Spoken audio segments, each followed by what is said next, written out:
আসসালামু আলাইকুম ওয়া রাহমাতুল্লাহ। আমি একটি প্রশ্ন আজকে ছোট্ট সোনামণিদেরকে করতে চাচ্ছি। একটা দ্বীনি প্রশ্ন, দেখি উত্তরটি কে দিতে পারেন। তো আমি বলতেছিলাম, হযরতে মূসা আলাইহিস সালাতু ওয়াস সালামের জামানায় সবচেয়ে জ্ঞানী ব্যক্তি কে ছিলেন? এই প্রশ্নটির উত্তর কে দিতে পারবেন? আপনি আসেন, আপনি আগে আসেন।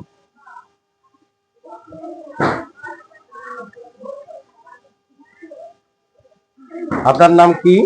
মুসাম্মাদ মুনতাহা। একটু জোরে বলেন। মুসাম্মাদ মুনতাহা। কোন শ্রেণীতে পড়েন? দ্বিতীয়। তো বলেন দেখি, মূসা আলাইহিস সালাতু ওয়াস সালামের জামানায় সবচেয়ে জ্ঞানী ব্যক্তি কে ছিলেন? হযরত খিজির আলাইহিস সালাম। ধন্যবাদ। আল্লাহ তাআলা মূসা আলাইহিস সালাতু ওয়াস সালামকে জিজ্ঞাসা করেছিলেন তার জামানায় সবচেয়ে জ্ঞানী ব্যক্তি কে। মূসা আলাইহিস সালাম বলেছিলেন যে আমি, কিন্তু আসলে আল্লাহ তাআলা বলেছিলেন যে না, তুমি না, সবচেয়ে জ্ঞানী ব্যক্তি খিজির আলাইহিস সালাতু ওয়াস সালাম। উত্তরটি সঠিক হয়েছে।